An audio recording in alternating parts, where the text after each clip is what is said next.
G'day guys, great to see you all back again. Something a little bit different in this vlog today. I'm going to talk about being a better landscape photographer or taking it to the next level. Especially true this vlog if you're starting out, you want to learn landscape photography. I'm going to give you one main tip to becoming a great landscape photographer. I'm going to do 4 steps, just 4 steps leading up. And if you follow this little steps and then this one main tip, you'll go on to become a great landscape photographer. So yeah, let's get this going. Let's start. But before I get into the steps and the one main tip, I just want to tell you a little bit about my photography journey. I started off about 8 years ago. I went out and bought a entry-level DSLR with 2 kit lenses. I think it was $1,200 back in the day. It came with a shoulder bag and an SD card and a $30 tripod. I wasn't sure, I liked photography, but I wasn't sure where my journey was going to go. And then I upgraded to a D7000, I believe it was. And then I started doing, I was interested in stylized model shoots. And I sort of wanted to go down the wedding path, but I don't know. I didn't find it fun as I got into it, and I think that's the most important thing when you're doing a hobby or something, just to enjoy it and really have fun. So I was kind of disheartened by it all. Just, I guess, working with people sounds a bit strange, and the expectations. So I kind of went out and started leaning more towards landscape photography, and yeah, my journey began from there. Before we get in the first step, I just want to say, I'm getting smashed by mozzies in here, but I just want to say that you know, even if you're a seasoned veteran, you still might want to watch this vlog. A couple of reasons. I might inspire you to get out and take some photos, inspire you to look at my photos and think, wow, I can do better than that. I'm going to get out and do better than this guy. And I'm also going to show probably 3 photos when I first started out in landscape photography, how horrible they are, and show you some more recent ones that show you how far I've come and improved in the last 4 to 5 years of actually sticking to landscape photography. So yeah, step 1. First thing I'm gonna obviously touch on is gear. When it comes to gear, gear's not important. Well, not when you're starting out anyway. The best gear for landscape photography for you is the gear you have. And what I mean by that is entry-level DSLR, crop censored, second-hand camera off eBay or Gumtree will do the job. You know, perfect, fine. I then decide later on what you want to do with your landscape. If you want to take it to the next level, print your images out, start evolving more, then maybe look at acquiring better gear. The only thing I'm going to mention on gear is a tripod.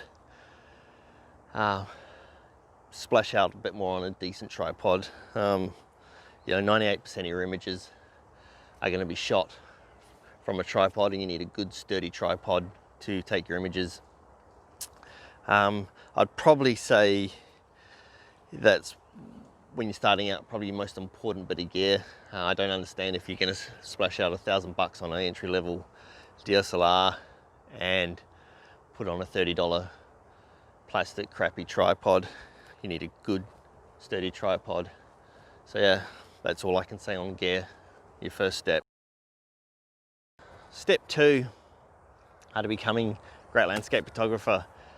Once you've got your camera and the system you want to go with, learn the dials and the settings on the camera and how they work.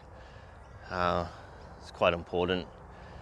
You want to be like one of those elite special forces soldiers who get blindfolded and have to field strip their rifle and put it back together blindfolded.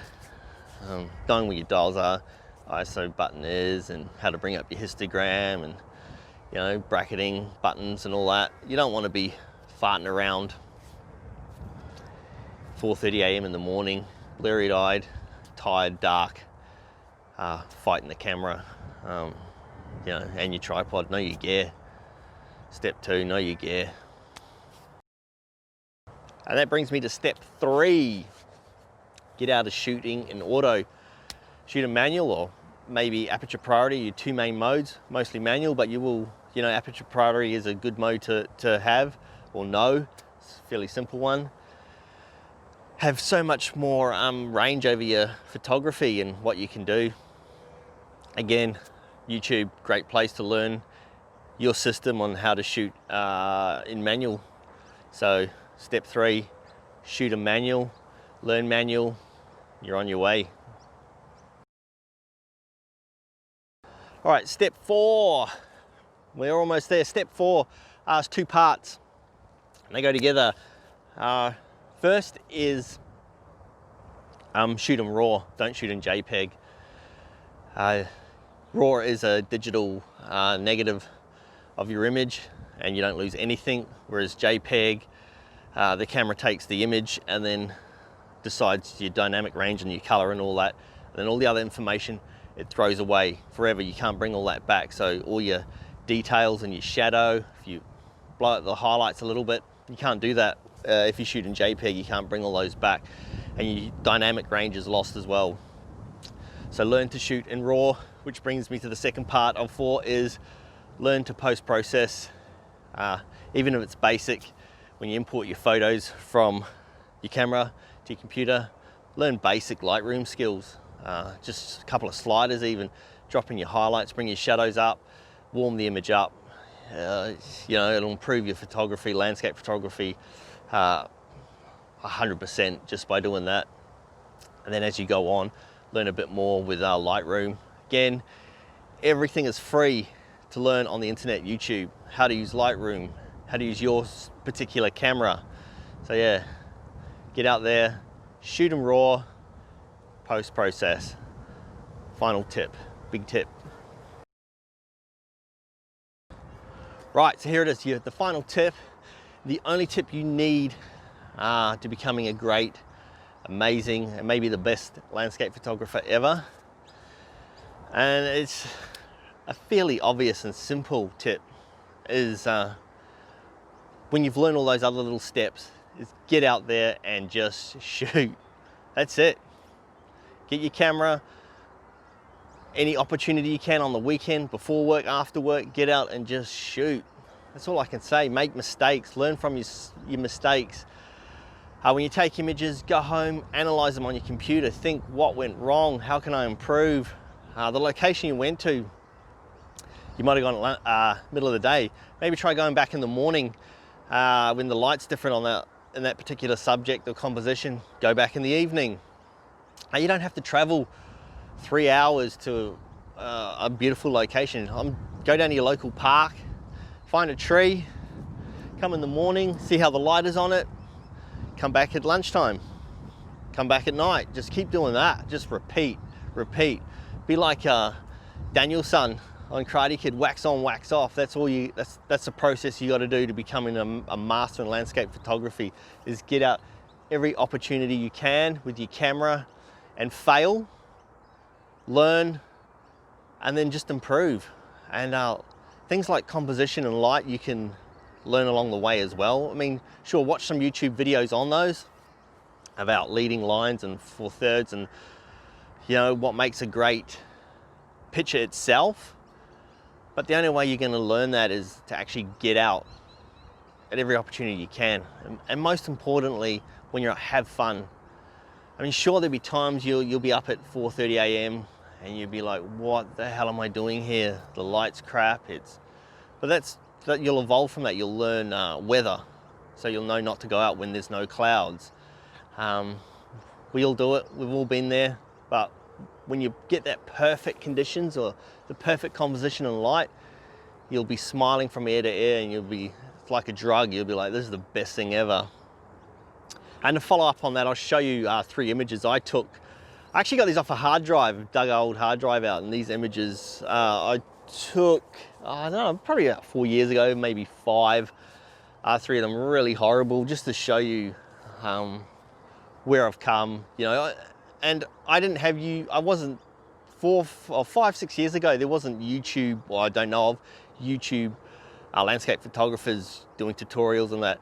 I mostly learned from magazines, magazines from the newsagent. I'd buy one every month. Most of them are UK-based magazines. I forget the names of them now. But I'd read them, study them. I'd get my camera on weekends and mornings before work. I'd go to a sunrise after work. So yeah, these 3 images I'm chucking up, horrible. You can see I've used shutter speed. I learned shutter speed, but there's no substance to them. There's no storytelling. There's no foreground interest. They're just horrible. And then as I evolved and got better and better, you can see these other images I'm gonna put up. I just evolved, like I'm saying, and got out every opportunity I could, loved it, and yeah, never looked back. It's an amazing hobby. You'll love it once you grasp it, and you know, everyone learns at their own pace. Take you 6 weeks, 6 months, but you'll get there and you'll love it. So yeah, guys, appreciate it. Appreciate you watching this vlog. Do all the usual business if you like this. Hit the like button, or smash the like button, and subscribe. Once this video finishes, grab your camera, your tripod, get out there, local park, whatever, even your backyard, get out there, take a shot. And most importantly, have fun. Until I see you again, cheers, peace out. Have a good day, guys.